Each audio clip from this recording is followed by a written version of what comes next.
لیکن یہ ہم سبق نہیں سیکھیں گے. مطلب آپ کوئی ادارہ اس وقت جو بھی الیکشنز ہیں فرض کریں, اگر آپ کہتے ہیں کہ سم سیمبلنس, جیسے میں نے کہا نا some semblance of an election, Imran Khan کو اندر ڈال دیتے, سزا دے دیتے, پارٹی الیکشن لڑ رہی ہے, اپنی کیمپین کر رہی ہے, پھر بھی نظام چلتا رہتا ہے کیونکہ پاکستان میں ہمیشہ سے ہی ہوا.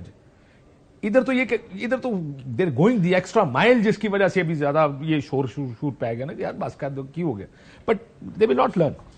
اصل میں نا وہ آپ کو یاد ہوگا ایک وزیر اعظم ہوتے تھے, وہ کہتے تھے کیکڑا ون سے اتنا تیل نکلے گا, ابھی رک جائے, نہیں اور کہتے سے 2-3 دن رک جائے, ٹھیک ہے. پھر آگے کہتے تھے کہ یہاں گورے کام کرنے آئیں گے.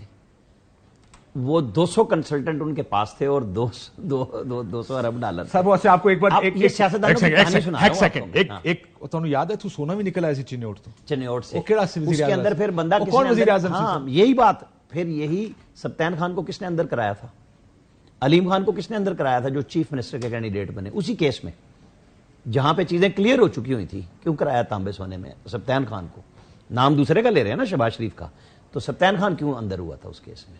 منرل سے پیسے کون بنا رہا تھا, کس نے اندر کرایا تھا؟ خان صاحب نے اپنے 2 لوگوں کو. اور پھر کیا کہا کہ احتساب میرا بڑا ٹھیک ہے, ان کے بندے سامنے بات تک بھی کہتے اصل میں پتہ کیا کس نے کیا, بات تک بھی کہتے ہیں, بس پوچھے گا کسی ٹائم پرائیویٹ, کبھی بھی وہ آپ کو ٹھیک کہہ ہی نہیں سکتے. ان کے بزدار کے خلاف جو کھڑا ہوا, ٹھیک, ایک سینس یہ بھی ہے, بالکل ٹھیک, بالکل. اس کو انہوں نے پہنچا کے بتایا کہ جنرل باجوہ نے 2 دفعہ نام لیا, سب لوگ جانتے ہیں کہ جی عثمان بزدار کو ہٹا دیں اور علیم خان کو لے آئیں. انہوں نے 2 دفعہ فواد چودھری کاکائی سے وزیر داخلہ بنائے, انہوں نے تو نہیں بنایا.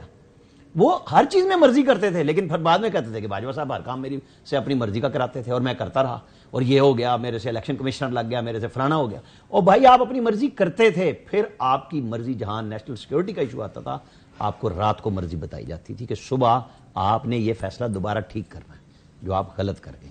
وہ پیر کا بڑا پیر میسج بھجواتا تھا, پھر یہ پھر ٹھیک ہوتا تھا. یہ سسٹم اس ملک کا عجیب و غریب انداز میں چلتا رہا کہ آپ 9 to 5 کام کریں گے, ایک پرائم منسٹر آئے گا ہیلی کاپٹر پہ, وہ سائیکل کی بجائے 55 روپے کلومیٹر پہ چلے گا. یہاں ہم نے اتنے بڑے بڑے دھوکے دیے ہیں سب کو. اب بھی آپ 9 مئی پہ پبلکلی اپنی معافی مانگیں اپنے وکیلوں کے ذریعے. آج آپ دھمکیاں لگا رہے ہیں الیکشن کمیشن کے ممبران کو, یہ وکیلوں نے کہا ہے نا ان کے آ کے کہ جی آرٹیکل 6 لگے گا. آپ کہاں کھڑے ہیں بھائی, کس دنیا میں کھڑے ہیں آپ؟ یہیں کے سیاستدان ہیں. وہ کہتے ہیں کہ آپ لگائیں آرٹیکل 17 کا نکالا ہوا نواز شریف واپس آ سکتا ہے, تو میں واپس کیوں نہیں آ سکتا؟ یہ سائیکل, پھر یہ وہ بھی سائیکل دیتے لگے, پھر وہ بھی باجی اسے ویل کے انتظار میں کہ ویل گھومے گا, یہ پہیا ایک دن گھومے گا. یہ دھمکی نہیں لگتی, پھر یہ دھمکی نہیں لگتی. وہ کوئی پتہ نہیں یاد ہے کب لگے گی. جنرل باجوہ, جنرل کیا کہا تھا, جنرل دونوں کے نام لیے تھے, آپ دونوں کس کا کروں گا, میں کروں گا ان دونوں کا, اور آپ کو نظر آئے گا ہاں جو آپ کہہ رہے ہیں, اور وہ نظر نہیں ہے, آپ کو نظر آئے گا. یہ بہت قریب آ رہا ہے, یہ احتساب ہوتا ہوا بہت قریب آ رہا ہے. ہم سب کو کرنا پڑے گا ایک دوسرے کے ساتھ. اس کے بغیر آپ اب اس چکر سے پاکستان کو نہیں نکال سکتے, آپ گفتگو سے نہیں نکال سکتے, ٹاک شو سے نہیں نکال سکتے. آپ کو سیریس ایفرٹ کرنی ہے. ٹھیک, آپ کہہ رہے ہیں بات گلی بات ہی نہیں نکلنے لگ گیا, کم کرنا. ویسے کل ہم یہاں بیٹھے بحث کر رہے تھے, I want to ask all of you this question, کہ یہ بات یہاں پہ ہوئی کہ, اور یہ بات پہلی دفعہ نہیں ہوئی, کوئی اتنا, یہ بات میں پہلے بھی سن چکا ہوں, لیکن کیا یہ بات ٹھیک ہے کہ باقی الیکشن کے بعد متنازع ہوتے ہیں, یہ الیکشن ہونے سے پہلے ہی متنازع ہو گیا؟ اس کی ایک وجہ ہے, یا یہ بات ٹھیک ہے, یا آپ 2018 اور 23 دونوں کے الیکشن کو اس طرح دیکھیں گے ویرینگ ڈگریز کے ساتھ؟ دیکھیں اس کی ایک بنیادی سی وجہ, بنیادی وجہ یہ ہے کہ ماضی میں بھی بہت کچھ ہوتا رہا, پر اس طرح چیزیں سرفیس پہ کیوں نہیں آپ کو نظر آتی تھی؟ اس لیے کہ جس کے خلاف ہو رہا ہوتا تھا اس کو عوام کا 70, 75, 65% حصہ اس کی سپورٹ نہیں کر رہا ہوتا تھا. اس دفعہ مسئلہ یہ ہے کہ آپ ایک ایسی پارٹی کے خلاف یہ سب کچھ ہوتا ہوا نظر آ رہا ہے جو عوام میں سب سے زیادہ پاپولر ہے. پچھلی دفعہ تو یہ ہوتا تھا کہ اگر کوئی 40% ہے تو دوسرا 35% ہوگا. اس دفعہ یہ ساری جماعتیں مل کے 3.5 سال ایک بھی بیانیہ بنا سکیں؟ کیا یہ کوئی پاپولر ویو کریٹ کر سکیں, یہ کوئی پاپولر تحریک چلا سکیں؟ تو وہ اصل میں ایشو یہ ہے کہ جب آپ ملک کی سب سے پاپولر پارٹی, جس نے شاید ہسٹری میں بھی کوئی بھی پارٹی اتنی پاپولر نہ ہوئی ہو, تو آپ جب اس کے خلاف کریں گے تو پھر بہت ساری چیزیں آپ کو نظر آتی ہیں. But that let election decide that.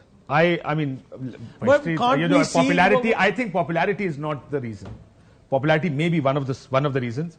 لیکن جس بلیٹنٹ طریقے سے کیا گیا ہے, میرا خیال ہے وہ سب سے بڑی وجہ بنی.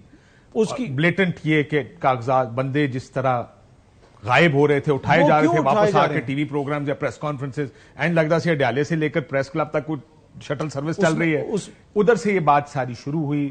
پھر جس طرح نامینیشن پیپرز کے ساتھ ہوا، جس طرح مسترد ہوئے، جس طرح پروپوزرز کے انڈر اٹھائے، جس طرح بلہ جا رہا ہے، بلہ آ رہا ہے، سو اس وجہ سے یہ زیادہ اس لیے ہو رہا ہے نا کہ پتہ ہے نا کہ 5-10 ہزار ووٹ سے فرق نہیں پڑنا، بڑے پیمانے کے اوپر لوگوں جب تک دوسری طرف نہیں جائیں گے تو چیزوں کو مینج نہیں کیا جا سکے گا. تو ایک بنیادی وجہ یہ بھی ہو سکتی ہے. دوسری بات یہ جو پہلے بات ہو رہی تھی کہ جناب سیاستدان کیا کرتے ہیں، یہ صادق سنجرانی صاحب جو ہیں یہ وہی صادق سنجرانی ہیں جن کو پچھلے دنوں زرداری صاحب کہہ رہے تھے کہ اب تیرا کیا ہوگا، تیرا وہ تو چلا گیا. مطلب دس از یہ پاکستان کے آئینی دوسرا بڑا آئینی عہدہ ہے، اس کے حوالے سے ان کو بتایا جا رہا ہے کہ آپ کو کوئی اور لے کے آیا تھا، اور وہ آگے سے کہہ رہے ہیں بات تو ٹھیک کہہ رہے تھے. نہیں وہ ٹھیک کہہ رہے تھے، 64 بندے کھڑے ہوتے ہیں اور 50 ووٹ نہیں وہی میں عرض کر رہا تو ٹھیک ہے. ہوں. پھر جب یہ ساری میں نے دیا تھا اور میں نے کہا تھا یہ میرے بچے پر یہ جب یہ اور آپ کو یاد ہوگا روٹی دے کے جب یہ الیکٹ ہوئے تھے تو اس دن جی اے بھٹو کے نعرے سینٹ میں کیسے ہوں گے حالات چند دنوں میں، ایسے ہی کام چلے گا. کاشف دیکھیں، ایک تو ہمارے یہاں جتنے بھی لوگ ہیں ان کو آرٹیکل 6 بہت اسپیسیفک کلوزز ہیں، وہ اٹس ناٹ لائک دیٹ. یہ ہر کوئی آرٹیکل 6 مطلب ایبروگیٹ، سسپینڈ کر دیں. It is the idea of Article 6 which pleases everyone. It is the idea. ادھر تشریح اور پنچایتی چلتا ہے سر، لفظی نہیں چلتا.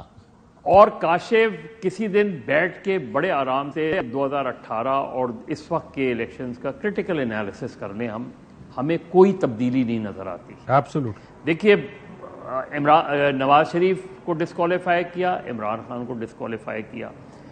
ادھر بلوچستان میں پارٹی کے خلاف وہ لا کے سر وہ لے 2017 میں ہو گیا تھا. بنا دی. مسئلہ یہ آپ کی بات ٹھیک ہے، اگر آپ 2018 اور 2023 دیکھیں لیڈر دونوں صورتوں میں اندر تھے، پارٹی ایک صورت میں انٹیکٹ تھی، دوسری صورت میں ٹوٹ گئی. لیکن عامر صاحب کہہ رہے ہیں کہ کیونکہ 9 مئی کا واقعہ تھا اس وجہ سے زیادہ گڑ پڑ گیا اس کے اندر اور ڈالنا پڑا یا ڈالا گیا. میرا خیال ہے کہ صرف 9 مئی یہ واقعہ انتظار کیا جا رہا تھا کہ اس طرح کا فیصلہ ہو. آپ کو پتا ہے پر مجھے بریک لینا ایک چھوٹی سی بات، ایک فیصلہ ہوا ہے سپریم کورٹ میں، بتایا گیا ہے کہ اگر سزا معطل نہیں ہوتی تو آپ نائل ہیں. نائل ہے، بریک لیتے ہیں ناظرین، وہ واقعی نائل ہے. ظاہر ہے بات ہم سارے مانتے ہیں کہ سزا نائل نہیں، سزا سسپینڈ نہیں ہوتی، خالی آپ کا وہ سسپینڈ ہوتا ہے. ایک بریک لیتے ہیں ناظرین، بریک کے بعد واپس آتے ہیں.